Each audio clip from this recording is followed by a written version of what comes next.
दाजु मासु छ? मासु पसलमा मासु नभएर के तिम्रो सासु हुन्छ त? कस्ता कस्ता मान्छे आउँछन् यार। ओ दाजु रामरी सोध्दा रामरी बोल्न सक्नुहुन्न? यसरी बोलिन्छ ग्राहकसँग? रामरी बोल्नलाई त ग्राहक पनि राम्रो हुनु पर्यो नि। मासु पसलमा आएर मासु पाइन्छ कि पाइँदैन भनेर सोध्छ। ल ल धेरै नकराउनु, मलाई 5 केजी मासु दिनुस्। 5 केजी? तिमी आफै 4 केजीको छौ होला, 5 केजी मासु कसरी बोक्छौ? अबे साले। जसरी बोके नि तपाईलाई किन चाहियो? तपाई मासु जोख्नु न। मासु काटेकै छैन कसरी जोख्नु? त्यसो भए काट्नुस् न त। कसरी काट्नु? मासु नै छैन। अनि त्यो चाहिँ के हो त? यो मासु त बेच्नलाई राखेको होइन नि भाइ। अनि किन राख्नु भएको त? यो त कस्टमरलाई तान्न मात्र राखेको हो के। दाजु मासु कसरी छ? हिजो जसरी थियो आज पनि त्यसरी नै छ नि भाइ। अनि हिजो चाहिँ कसरी थियो त? हिजो त अस्तिको भन्दा 20 रुपियाँ बढी थियो भाइ। हे दाजु नजिस्किनु न हौ, छिटो भन्नु न कसरी छ मासु? के को मासु चाहियो तिमीलाई? खसी, कुखुरा, राँगा, भैँसी, सुँगुर, मुसा, बिरालो, भ्यागुता, गडेउला के को चाहियो? यति धेरै मासु पाइन्छ तपाईकोमा? पाउन त कुखुराको मात्र पाइन्छ नि, तर तिमी भन्छौ भने जेको मासु पनि मगाइदिन सक्छु म। मगाइदिउ त गडेउलाको?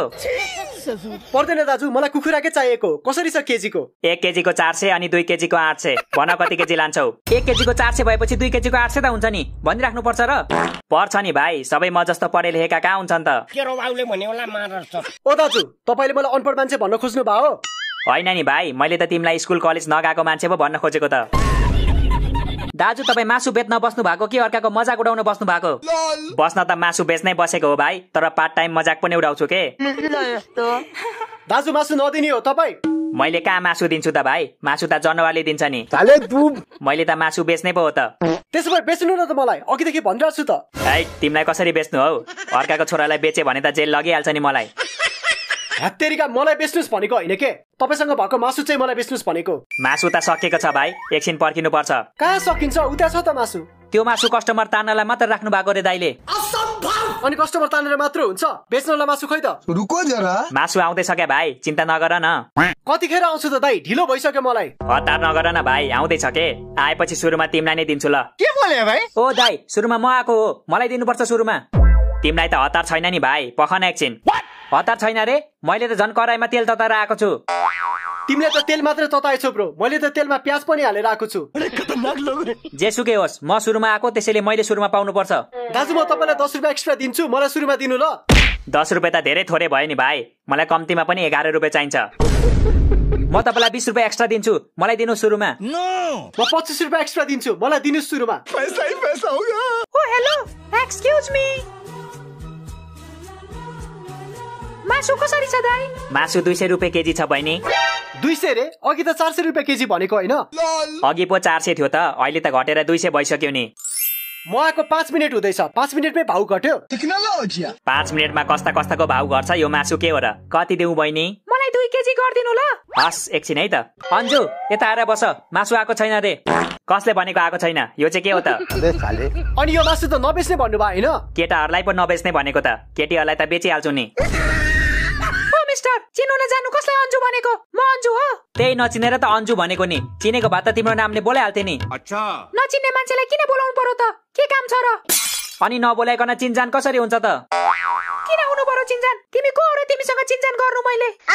लौ, अनि चिनजान भएन भने हाम्रो लभ कसरी पर्छ त अन्जु? ओइ केटा हो, तिमीहरू कहिले नसुधिने भइस है, केटी देख्ने बित्तिकै पछि लागिहाल्नु पर्छ। के गर्नु दाजु, केटीहरू हाम्रो पछि लाग्दैनन्, त्यसैले हामी नै केटीको पछि लाग्नु परेन त? बात त सही है। केटीको पछि नलाग केटा हो, जीवन बर्बाद हुन्छ। सही भन्नुभयो दाइले, हामी केटीको पछि लाग्नुहुन्न, नत्र दाइको जस्तै हालत हुन्छ हाम्रो पनि।